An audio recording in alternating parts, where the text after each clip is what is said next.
మహాజగవందన. బలం ఒకటేనా అండి?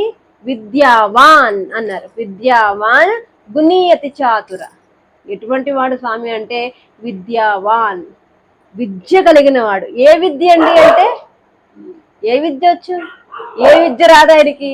అన్ని విద్యలకి నెలవు, విద్యలకు నిలయం స్వామి హనుమ అంటే. ఎంతటి గొప్ప విద్యార్థో. అందుకనే స్వామివారు సూర్యుడిని మింగుదామని వెళ్ళినప్పుడు ఆ యొక్క వజ్రఘాతం తగిలినప్పుడు దేవతలందరూ వచ్చి ఈయన సామాన్యుడు కాదని చెప్పి అందరూ రకరకాల ఆయుధాలు అస్త్రశస్త్రాలు ఆయనకి ఇస్తే సూర్యనారాయణమూర్తి మాత్రం వచ్చి నువ్వు విద్యాభ్యాసం చేసే వయసుకు వచ్చేటప్పటికి నేను నీకు గురువునవుతాను అని చెప్పి ఆయనకి వరాన్ని ప్రసాదిస్తాడు. అయితే విద్య నేర్చుకునే వయసు వచ్చేసింది. మరి విద్య నేర్చుకోవాలంటే మాటిచ్చిన గురువు రావాలి కదా. మాటిచ్చిన గురువు రావాలా? గురువు దగ్గరికి నువ్వు వెళ్తావా? గురువు దగ్గరికే వెళ్ళాలి. కానీ ఈ రోజుల్లో చదువులు ఎలా ఉన్నాయి? గురువులే ఇళ్ళకి వచ్చి రండి మా కాలేజీలో జాయిన్ అవ్వండి, మా తోట చదవండి అని చెప్పే రోజులకి వచ్చేసాయి. కానీ అంత గొప్ప గురువు దగ్గరికి ఇంత గొప్ప శిష్యుడు ఎలా వెళ్ళాడంటే వయసు రాగానే, అంటే విద్యాభ్యాసం వయసు రాగానే తల్లిదండ్రుల దగ్గరికి వెళ్ళి నమస్కరించుకుని విద్య నేర్చుకుంటానని చెప్పగానే సూర్యనారాయణమూర్తి దగ్గరికి వెళదామని నిర్ణయించుకుని వెళ్తారు. వెళ్ళిన తర్వాత సూర్యనారాయణమూర్తి దగ్గరికి నమస్కరించుకుని స్వామి మీరు నాకు విద్య నేర్పిస్తా అన్నారు కదా, నేర్పించండి అని చెప్పి ఎంతో వినయంగా అడిగితే నీకోసమే నేను కాలు మీద కాలేసి కూర్చున్నాను, రాత్రి విద్య చెప్తాను అనలేదు ఆయన. ఏదో అప్పుడు మాట అనేసాను కానీ, పరీక్ష అనమాట, అప్పుడు ఏదో మాట అనేసాను కానీ నాకెంత ఖాళీయా ఏమిటి, నేను ఎప్పుడు నిరంతరం ప్రయాణం చేస్తూనే ఉంటాను, నీకు విద్య చెప్పడం ఎలా కుదురుద్ది అని చెప్పి ఆయన అంటే స్వామి హనుమంటారు, స్వామి మీకు ఎటువంటి ఆటంకాన్ని, మీ ధర్మానికి, ఆయన ధర్మం ఏంటి? తిరగడమే, కాలంలో తిరగడము, కాల నిర్ణయిత స్వామివారు. అటువంటి సూర్యనారాయణమూర్తి దగ్గరికి వెళ్ళి నేను విద్య నేర్చుకుంటాను, మీకు ఎటువంటి ఇబ్బంది కలిగించును అని చెప్పి సూర్యనారాయణమూర్తికి అభిముఖంగా నిలబడి పురాణ కథ ప్రకారంగా ఆయన విద్య నేర్చుకుంటారు.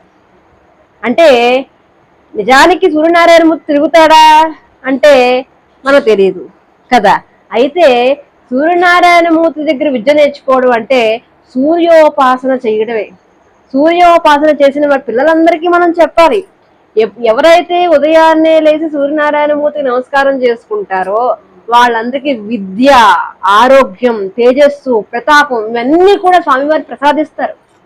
దాన్ని నిలువెత్తు నిదర్శనం మన స్వామి హనుమే. అటువంటి గురువు దగ్గర, గురువు దగ్గర మహత్త శిష్యుడు విద్య నేర్చుకున్నాడు. విద్య నేర్చుకుంటే ఆయనకి ఏమొచ్చింది? విద్య వల్ల వచ్చింది వర్చస్సు. ఏమొచ్చింది? వర్చస్సు. అది నలుగురికి ఉపయోగపడింది అనుకోండి, అది సువర్చస్సు అన్నారు. అంటే ఇప్పుడు చూడండి, స్వామి హనుమని సువర్చల సహిత స్వామి హనుమ అని చెప్పి కళ్యాణాలు చేస్తారు కదా. దీని యొక్క రహస్యార్థం ఏంటంటే గురువు గారి దగ్గర విద్య నేర్చుకుంటే నీకు వర్చస్సు వస్తుందయ్యా, ఆ వర్చస్సు ధర్మానికి ఉపయోగిస్తే సువర్చస్సు అవుతుంది అని చెప్పడం అనేది దీని యొక్క రహస్యం అనమాట. అంతే తప్ప గురువు గారి అమ్మాయిని మన స్వామివారు వివాహం చేసుకున్నారని అర్థం కాదు. అంటే ఒక శక్తి నుంచి ఇంకో శక్తి ఉద్భవిస్తే దానికి పేరు పెట్టారనమాట. ఈ భార్యాభర్తల పిల్లల్లో ఉన్న భగవత్ సంబంధమైన తత్వరహస్యం ఏంటంటే అది ఒక శక్తిగా మనం తీసుకోవాలి. అది ఎప్పుడు తీసుకోవాలి అంటే మనం చిన్నతనంలో పురాణ గాథలన్నీ కూడా ఈ కథాపరంగా విన్నప్పటికీ కూడా ఈ పేరుల్లో ఉన్న అంతరార్థాలు గురువు ద్వారా గాని, ఎదిగాక మన విచక్షణ ద్వారా గాని మనం తెలుసుకుని ఈ పేరులో ఉన్న మర్మాన్ని తెలుసుకుని మనం జీవితాన్ని గడపాలన్నమాట. అది యొక్క ఈ పేరు యొక్క అర్థం. అందుకని ఈయన ఏమన్నారు? విద్యావాన్. అలా విద్య ఎలాంటి విద్య అంటే నవ వ్యాకరణ పండితుడు స్వామివారు. 7 వ్యాకరణాలు ఉన్నాయట. ఆ 7 వ్యాకరణాలు తెలుసు, మొత్తము వైదిక విజ్ఞానం అంతా తెలుసు. ఆయనకి రానిదంటూ లేదు. సంగీత పరిజ్ఞానం కూడా స్వామివారికి ఉంది. అందుకనే ఈయన్ని ఏమన్నారంటే విద్య లేని విద్య లేదు, రాని విద్య లేదు స్వామివారికి. అందుకని విద్యలకు నిలయం స్వామి హనుమ. స్వామి హనుమని ఎవరు ఆరాధిస్తారో వాళ్ళకి బలము, ఓజస్సు, తేజస్సు, విద్య, ఇవన్నీ బుద్ధి, ఇవన్నీ కూడా భగవంతుడు ప్రసాదిస్తాడు. అందుకని విద్యావాన్ అన్నారు. విద్యావాన్ గుణి అతి చాతుర. గుణము, గుణం, విద్య ఉంటే సరిపోతుందండి, గుణాలు కూడా మంచిగా ఉండాలి. విద్య ఉండాలి, మంచి గుణాలు కూడా ఉండి తీరాలి. అందుకని స్వామివారు గుణాల రాశి. ఎటువంటి గుణాల రాశి అంటే అందరూ కూడా ఏమంటారంటే స్వామి హనుమ ఏ నిమిషంలో ఎలా ప్రవర్తించాలో ఇది గుణం, మంచి గుణం. ఎలా పడితే అలా ప్రవర్తించకూడదు ఎప్పుడూ కూడా, మనిషి ఎప్పుడూ కూడా. అందుకని స్వామి హనుమ సముద్రం లంఘనం చేసినప్పుడు మైనాకుడు అనే పర్వతం అడ్డుపడుతుంది, సురస అనే దేవత అడ్డుపడుతుంది, సింహిక అనే రాక్షసి అడ్డుపడుతుంది. వీళ్ళ దగ్గర ఎవరెవరి దగ్గర ఎలా ప్రవర్తించాలో అలా ప్రవర్తించి గమ్యాన్ని చేరుకుంటారు స్వామి. అటువంటి గొప్ప గుణాలు కలిగిన వాడు. ఎవరి దగ్గర ఎలా ప్రవర్తించాలో తెలియాలి. మైనాకుడి దగ్గరికి వెళ్ళి నేను చాలా పెద్ద పని మీద వెళ్తున్నాను, రామచంద్రమూర్తి అంతటి వాడు నాలాంటి వాడికి ఇంత గొప్ప పని అప్పచెప్పాడు, సారీ నేను ఎక్కడ ఆగనబ్బాయి అని చెప్పి అలా మాట్లాడలేవు. నువ్వు ఆతిథ్యం నాకు ఇచ్చినట్టే, నేను స్వీకరించినట్టే. ఎంత గొప్పగా మాట్లాడాడు స్వామి అని చెప్పి భుజం మీద చెయ్యి వేసి నిమిరి అక్కడి నుంచి వెళ్ళిపోయాడు. తర్వాత సముద్రంలో నాగదేవత బయటకు వచ్చింది. నన్ను దేవతలు పంపించారు కాబట్టి నువ్వు నాకు ఆహారం అయిపోవాలి అన్నది. అనగానే వచ్చిన ఆవిడ దేవతలు పంపించారని చెప్తుంది అంటే ఆవిడ దేవకార్యార్థమే వచ్చిందని స్వామి హనుమ గ్రహించగలడు. ఎందుకంటే ఆయన విద్యావాన్ గుణీయతి చతుర కాబట్టి, గుణములు కలిగిన వాడు కాబట్టి వచ్చిన ఆవిడ దేవతని తెలిసి అమ్మా నువ్వు చెప్పింది నిజమే, తిరిగి వచ్చేటప్పుడు ఇవన్నీ చూసుకుందాం, ఇప్పుడు విడిచిపెట్టమ్మా అంటే ఇవన్నీ నేను విడిచిపెట్టేదేమీ లేదు అని చెప్పి ఒక్కసారిగా నోరు తెరిస్తే ఆ చిన్న రూపం దాచి ఆయన నోట్లోకి వెళ్ళి బయటకు వచ్చేసి బుద్ధిని ఉపయోగించి అక్కడ నుంచి స్వామివారు వచ్చేస్తారు. కొంచెం ముందుకు వెళ్తే సింహిక అనే రాక్షసి వస్తుంది. ఆవిడ రాక్షసి. అప్పుడు మైనాకుని భుజం మీద నివిరినట్టుగా ఆవిడ కూడా నివిరాడు అనుకోండి, ఏమవుతుంది? రాక్షసి దగ్గర అందరి దగ్గర ఒకలా ప్రవర్తించకూడదు కదా. కొంతమంది దగ్గర బలం ఉపయోగించాలి, కొంతమంది దగ్గర బుద్ధి ఉపయోగించాలి, కొంతమంది దగ్గర యుక్తిని ఉపయోగించాలి. మనిషిని బట్టి మనం మసులుకోవడం స్వామి హనుమని చూసి నేర్చుకోవాలి. ఆవిడ రాక్షసి, ఆవిడ బతిమాలతో కూర్చుంటే కుదురుద్దా? అందుకని ఒక్కసారిగా మర్మావయవాలు చీల్చి ఆవిడని సంహరించాడు. వెంటనే పైనుంచి చూస్తున్న దేవతలందరూ కూడా పుష్పవృష్టి కురిపించారు స్వామివారి మీద. అటువంటి గొప్ప గుణములు ఉన్నవాడు స్వామి హనుమ అన్నమాట. అందుకని ఏమన్నారంటే విద్యావాన్ గుణి అతి చాతుర. చతుర అంటే దాన్ని ఏంటంటారు? చతుర అంటే మీకు బాగా అర్థం కావాలంటే చమత్కారం, లౌక్యం. కరెక్ట్, బాగా చెప్పారు. ఆ లౌక్యం అనేది చాలా అవసరం. ఆ లౌక్యం మనకి ఈ సముద్ర లంఘనంలో బాగా కనిపిస్తుంది. ఎందుకంటే సముద్ర లంఘనం చేసేసిన తర్వాత స్వామివారు చిన్న రూపం దాల్చి లంకలోకి ఎడమ కాలు పెట్టి ప్రవేశం చేస్తారు. ప్రవేశించగానే లంకాధిదేవత లంకిని ఉంటుంది అక్కడ. లంకిని ఏమంటుందంటే కస్త్వంకేన వనాలయ అంటుంది. అంటే కస్త్వం అంటే ఎవడ్రా నువ్వు, అడవిలో ఉండవలసిన వాడివి, లంకలో పనేంట్రా నీకు అని చెప్పి ఏకమనచనంతో కస్త్వం కేన అనగానే ఎవడ్రా అనగానే ఎంత కోపం వచ్చేస్తుందో స్వామికి. ఎందుకంటే సుగ్రీవుడు అంతటి రాజు దగ్గర మంత్రి అందరు మానవులు కూడా స్వామి హనుమని గౌరవిస్తూ ఉంటారు. అలాంటి గౌరవించి గొప్ప మూర్తి దగ్గరకు వచ్చి ఎవడ్రా నువ్వు అనగానే ఎంత కోపం వచ్చేసిందో. కోపం వచ్చేసి దాన్ని కూడా అణుచుకుని, లౌక్యం చూడండి, అణుచుకుని ఏమీ లేదు, సముద్రం దగ్గర నుంచి లంకను చూస్తే లంక ఎంతో అందంగా కనిపించింది, ఒకసారి చూసి పోదామని వచ్చాను అంటే అలా కుదరదంటే స్వామి హనుమంటారు ఇంతటి రాజధాని ఎవరు చూడకుండా కట్టుకున్నదేనికి అంటాడు. ఇంతటి గొప్ప రాజు కాంచన లంక కదమ్మా, అంత బంగారం మయం, అంత అందమైన లంకని కట్టి ఎవరో చూడకూడదంటే ఎలాగా అనగానే ఈ లంకనికి కోపం వచ్చి ఒక్కసారిగా స్వామి హనుమని ఒకటి కొడుతుంది. కొట్టగానే అసలే ముందు ఎవడరా అంది, మళ్ళీ కొట్టిన దానికి ఇంక కోపం తట్టుకోలేక ఆడది అన్న భావనతో ఎడమ చేత్తో ఒక ముష్టిఘాతాన్ని వేశాడు. వెయ్యగానే ఒక్క దెబ్బకి ఎడం చేత్తో వేయగానే కింద పడిపోయింది. కింద పడిపోయి ప్రసిద్ధసు మహాబాహో త్రాయస్వ హరిసత్తమా అని చెప్పి ఒక రాక్షసి స్వామివారిని వేడుకుంటుంది. అది మహామంత్రమైంది సుందరకాండలో. ప్రసిద్ధ సుమహాబాహో, మమ్మల్ని రక్షించు స్వామి, రక్షించు తండ్రి అని చెప్పి అడుగుతుంది అనమాట. అలాంటి స్వామి హనుమని ఒక్కసారి మనం స్మరించుకుందాం. అంటే విద్యావాన్ గుణీయతి చాతుర అంటే లౌక్యము, గుణము, విద్య తెలిసి ఉండాలి మనిషికి. అలా తెలిసిన వాడు గొప్పవాడు అనమాట. అంటే భగవంతుని యొక్క గుణాలు మనం ఎప్పుడు పుణికిపుచ్చుకుంటాము అంటే వినగా వినగా వినగా అవి మనకి ఆపాదించిపోతాయి.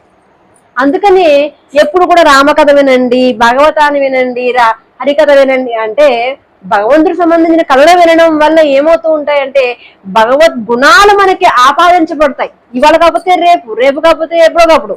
అందుకని మనం ఎప్పుడు కూడా భగవన్నామ గుణలీలా వైభవాన్ని ఎప్పుడు కూడా స్మరణ చేసుకుంటూ ఉండాలన్నమాట. విద్యావాన గుణీగతి చాతుర రామకాజ కరివేకో ఆతుర. రామకాజ అంటే రాముడి యొక్క కార్యం చెయ్యాలని ఎప్పుడు తపన పడుతూ ఉంటాడట. రాముడి యొక్క కార్యం ఏంటమ్మా? రామకాజ్ అంటే రాముడి యొక్క కార్యం కరివేకో ఆతుర. ఎప్పుడూ కూడా తపన పడుతూనే ఉంటాడు రామకార్యం చేద్దామని. ఏంటా రామకార్యం అంటే? రాము కార్యము అంటే మన దృష్టిలో సీతమ్మను తీసుకురావడమా? కాదు కదా. రామకార్యం అంటే ధర్మము, ధర్మ కార్యము. ధర్మ కార్యము రాముడు చేయవలసిన పని. ఆ రాముడి పని తన మీద వేసుకుని తను చేసి రాముడికి ఎప్పుడు కూడా సేవ చేయాలనే ఆతురత కలిగి ఉంటాడు. అంటే ప్రతి మనిషి పుట్టుక కూడా తన జీవితంలో తన కోసం కాకుండా, తన వారి కోసం కాకుండా తనకంటూ ఒక ధర్మము, తనకంటూ భగవంతుడని ఒక నియమాన్ని పెట్టుకుని బతకాలి అని ఈ నామం చెప్తుంది అనమాట. రామకాజ్. రామకాజ్ అంటే ధర్మము కోసం నువ్వేం చేసావు, ధర్మం కోసం నీ పని ఏంటి. ధర్మం కోసం అంటూ చెట్లు నాటడం, నూతులు అవ్వడం కాదు. మనిషికి ప్రధానమైన ధర్మం ఒకటి ఉంది. అదేంటంటే నిన్ను నువ్వు తెలుసుకోవడం, నీలో ఆనందాన్ని నువ్వు అనుభవించడం. మనం అనుకుంటాం 10 మంది మన చుట్టూ 10 మంది కూర్చుంటే ఆ 10 మంది మధ్యలో మనం కూర్చుంటే ఎంతో ఆనందం అంది అనుకుంటాం. కానీ ఒంటరిగా నువ్వు హాయిగా కూర్చోగలగడమే నిజమైన ఆనందం. అటువంటి ఆనందాన్ని మనిషి అనుభవించడానికి రెడీగా ఉండాలి. అంతే తప్ప 10 మంది కావాలి, 10 మందిలో నేను ఉండాలి అనుకోకూడదు. ఎప్పుడు కూడా ఎప్పుడు ఒంటరిగా ఉండడం అలవాటు చేసుకోవాలి. ఒంటరి జీవితం వరం. ఆ ఒంటరి జీవితంలో భగవంతుడిని మనం పిలవగలం, భగవంతుడితో మనం ఉండగలం, ఆ ఆనందానుభూతి మనం పొందగలం. అందుకనే అటువంటి కార్యం, నిజమైన రామకార్యం ఏంటంటే ధర్మకార్యమే.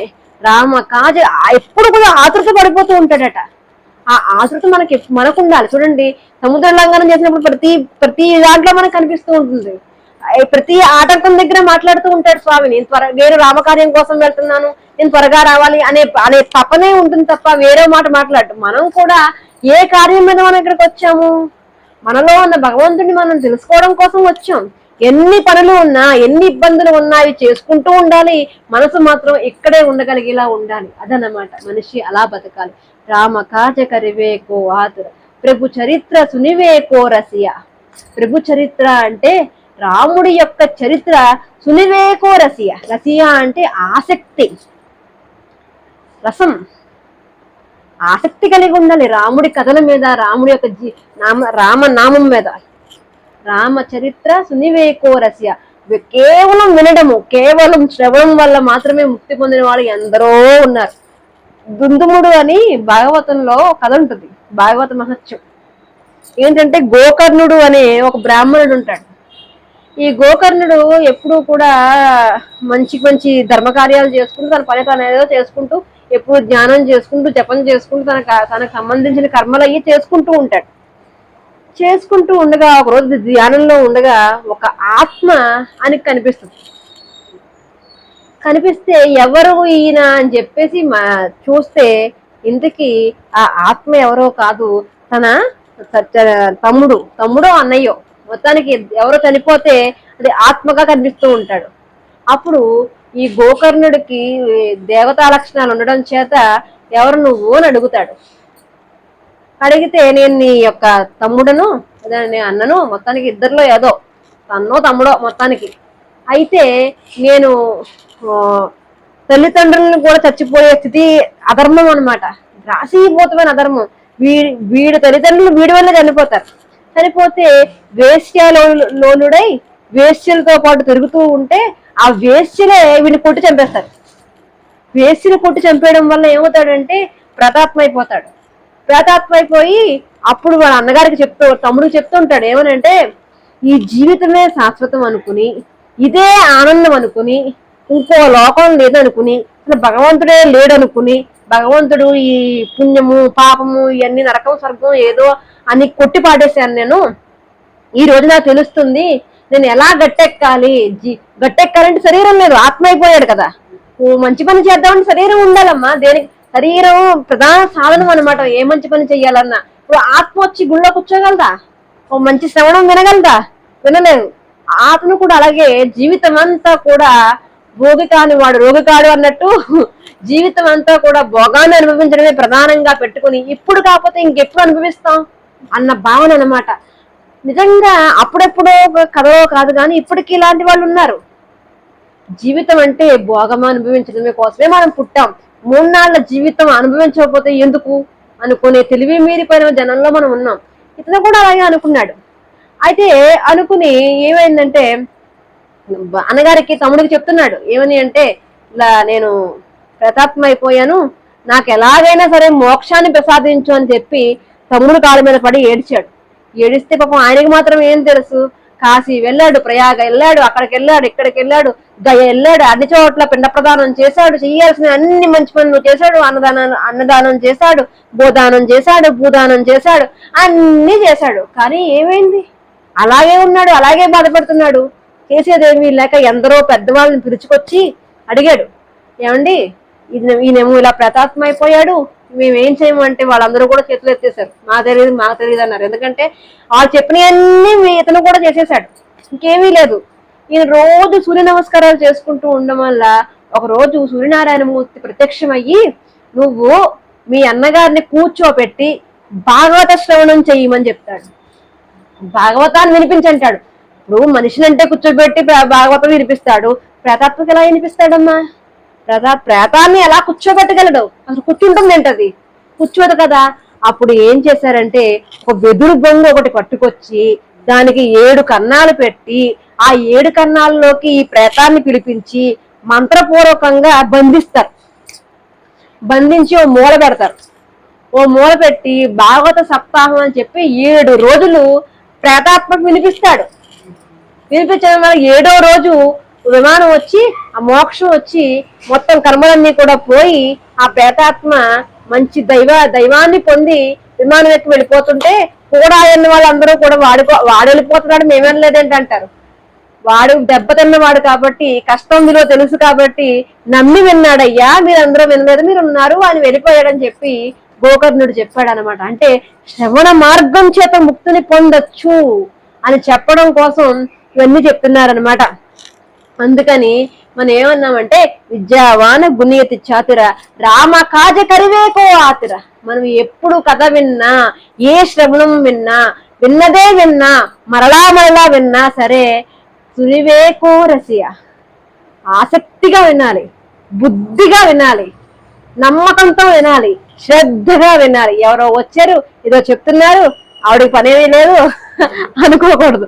ఎప్పుడు కూడా శ్రద్ధగా వినాలన్నమాట. అందుకని సురివేకో రసి, ఆయన ఏమీ చేయరు. ఎప్పుడో ఖాళీగా ఉంటే రామ రామ రామ రామ అనుకోవడం, లేదంటే ఏదెక్కడైనా రామకథా శ్రవణం వినిపిస్తుంది అంటే అక్కడికి వెళ్ళి కూర్చోవడం. ఎక్కడ కూడా స్వామి మనము ఉన్నాడా అండి అంటే ఉన్నాడు. తప్పకుండా ఎక్కడ రామకథా శ్రవణం వినిపిస్తుందో అక్కడ స్వామి తప్పక ఉంటారనమాట. అటువంటి భక్తి స్వరూపం అనమాట సునివేకో రసియ రామలకన సీతామన బసియ. రామలకన సీతామన బసియ అంటే మనం అందరం అనుకుంటాము రాముడు అంటే నాకు చాలా ఇష్టమండి, కృష్ణుడు అంటే మహా ఇష్టమండి, ఈశ్వరుడు అంటే ప్రాణమండి అని మనం చెప్పుకుంటాం. అంతా బానే ఉంది. కానీ వాళ్ళ మనసులో నువ్వు ఉన్నావా అనేది ప్రశ్న. మన మనసులో ఆయన ఎప్పుడు ఉంటాడు. మన అవసరాలు బట్టో, మన బాధల బట్టో, మన భయాలు బట్టో భగవంతుడు మన మనసులో ఎప్పుడు ఉంటాడు. కానీ భగవంతుడి మనసులో నువ్వున్నావా? అదే ఇక్కడ చెప్తున్నాడు. రామ లఖన సీతామన బసియా. రాముడు, లక్ష్మణుడు, సీతమ్మ యొక్క మనసుల్లో స్వామి హనుమ ఎప్పుడు ఉంటారట. మీకు అర్థమైందా? స్వామి హనుమ మనసులో వీళ్ళ ముగ్గురు ఉంటారన్న విషయం లోక సత్యం అందరికీ తెలుసు. కానీ వాళ్ళ మనసుల్లో ఎవరుంటారయ్యా అంటే మన స్వామి హనుమే ఉంటాడు. అంటే భక్తుడి మనసులో భగవంతుడు, భగవంతుడి మనసులో భక్తుడు ఎప్పుడు ఉంటారు అని చెప్పడం కోసం ఇది చెప్తున్నారు. రామలకన సీతామన బసియా అని చెప్పేసి అంటున్నారు అనమాట. తర్వాత శ్లోకం తర్వాత చెప్పుకుందామా. తర్వాత సూక్ష్మ రూపధరి సిహదివి కావా, వికట రూపధరి లంక జరావా, భీమ రూపధరి అసుర సంహారే. ఇక్కడ అణిమ, లగిమ, గరిమ, మహిమ శక్తుల గురించి, స్వామి యొక్క స్వరూపం గురించి చెప్తున్నారు వచ్చే శ్లోకాల్లో. వచ్చే వారం చెప్పుకుందాం. హరి ఓం. సర్వం శ్రీకృష్ణ పరమాత్మ పాదారవిందార్పణమస్తు.